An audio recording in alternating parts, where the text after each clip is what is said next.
జై గురుదేవ్. జగమే మాయ. సుప్రసిద్ధ బెంగాలీ రచయిత శరత్చంద్ర చటర్జీ రాసిన దేవదాసు నవలను మన భారతీయ సినిమా నిర్మాతలకు ఎంతో ఇష్టమైన చిత్రకథ అయినది. ఆ నవలను యథాతథంగా తెలుగులోనికి అనువదించి చక్రపాణి గారు 1953లో ఈ చిత్రాన్ని నిర్మించారు. అక్కినేని సావిత్రుల నటనకు, ఘంటసాల గానానికి ఈ సినిమా చెరగని చిరునామాగా మారిపోయింది. నేటికి భగ్న ప్రేమికులందరికీ దేవదాసు రోల్ మోడల్గా నిలిచారు. నేటి టీనేజ్ పిల్లలకు ప్రేమ విలువ తెలియక, ప్రేమకు అర్థం తెలియకపోవడం వల్ల యుక్త వయస్సులో తల్లిదండ్రులు, గురువులు సరి అయిన సలహాలు, సూచనలు ఇవ్వకపోవడము, ఇచ్చిన స్నేహితుల సహవాసం వల్ల వాటిని పెడచెవిన పెడుతున్నారు. ప్రేమలో విఫలమైనామని భావించి వ్యసనాలకు బానిసలవుతున్నారు. విలువైన జీవితాలను వృధా చేసుకుంటున్నారు.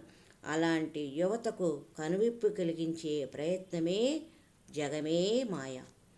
యువత దేవదాసులాగా వ్యసనపరులు కాకూడదని నవల రచయిత శరత్చంద్ర గారు ఉద్దేశం. ఈ విషయం రచయిత మాటల్లోనే చూద్దాం.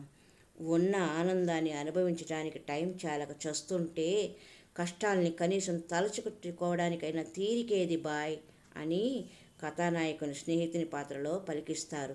ఈ సినిమాలోనే కాదు, మొత్తం వేద సారాంశం కూడా ఇదే కాబట్టి దీనికి ప్రత్యేకంగా పాట కేటాయించారు. కానీ నేటికి అది ధూమపానం, మద్యపానం గురించి వింటున్న ప్రకటనలాగా వృధా అయిపోతూ ఉన్నది.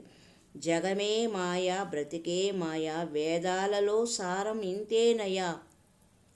జగమే మాయ, బ్రతుకే మాయ, వేదాలలో సారమింతేనయా, వింతేనయా. జ అంటే పుట్టుక, గతి అంటే నశించుట, పుట్టుక నాశనము అనే గుణాలు కలిగిన ప్రకృతి మాయ. మనిషి జీవితము అంతే. బాల్యము, కౌమారము, యవ్వనము, వృద్ధాప్యం, మరణానంతరం మరో శరీరాన్ని ధరించడం.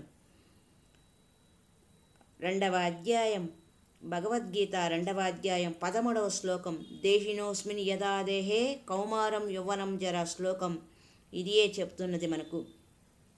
ప్రకృతిలో భాగమే దేహం. ప్రకృతికి విలక్షణంగా ఒక దేహం నుండి మరొక దేహంలోనికి వస్తున్న నన్ను గురించి తెలుసుకోవడమే వేదాలలోని సారాంశం. ఇంతే, ఇంతకంటే ఎక్కువ లేదని రచయిత పల్లవి ఉద్దేశం. ఆ నేను మొదటి చరణంలోనికి వచ్చిన కలిమిలేములు, కష్టసుఖాలలో భయపడవలసిన అవసరం ఎలా లేదో వివరిస్తున్నారు. కావడిలో కుండలు. 2 కుండలను మోయడానికి సౌకర్యంగా ఒక కొయ్యకు 2 చివరలు తాడు కడతారు కదా, ఆ కొయ్యను కావడి అంటారు. కుండలు దేహాలకు సంకేతం. వాటిని ఒక చోట నుండి మరో చోటకి మోయడానికి ఆధారమైన కొయ్య అంటే ఆత్మకు సంకేతం. కుండలు ఎప్పుడైనా పగిలిపోవచ్చు, అలాగే దేహాలు ఎప్పుడైనా నశించవచ్చు. వాటికి ఆధారమైన కొయ్య వేరే కుండలను సమకూర్చుకొని మళ్ళీ ప్రయాణం కొనసాగిస్తుంది.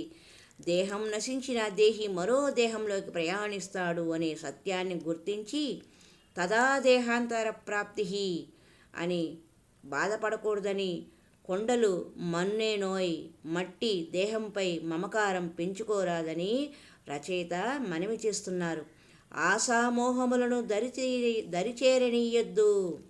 ఆశామోహములు సుఖదుఖాలు లాంటి వాటిని వేదాంతంలో ద్వంద్వాలు అంటారు.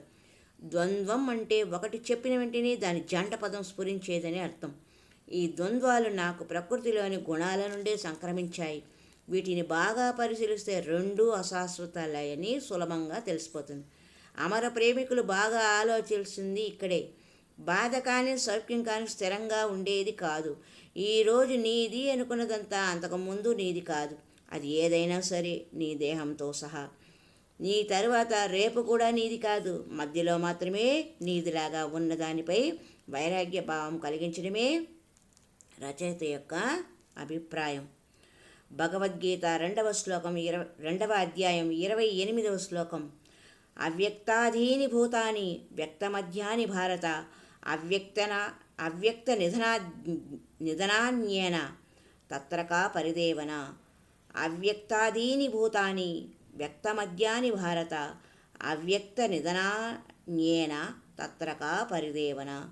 జీవులన్నీ పుట్టుక ముందు లేవు, మరణం తరువాత లేవు, మధ్యలో మాత్రమే ఉన్నట్లున్న వాటి కోసం ఎందుకు బాధపడాలి అని అభ్యాసం చేసి ద్వంద్వాతీత స్థితిని చేరడాన్ని ఎరుక అంటారు. ఈ స్థితిని నిశ్చలానందమని, బ్రహ్మానందమని రచయిత అభిప్రాయపడ్డారు.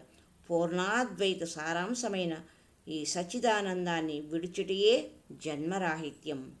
వయసు పైబడక ముందే సాధనా చతుష్టయమైన వివేకం, వైరాగ్యం, సమాధి, షట్క సంపత్తి, ముముక్షుత్వం ఆయుధముగా చేసుకొని సద్గురువును ఆశ్రయించి జన్మరాహిత్యం పొందగలరని ఆశిస్తూ సర్వం సద్గురు అర్పణమస్తు. హరి ఓం తత్సత్. సర్వే జనా సుఖినో భవంతు.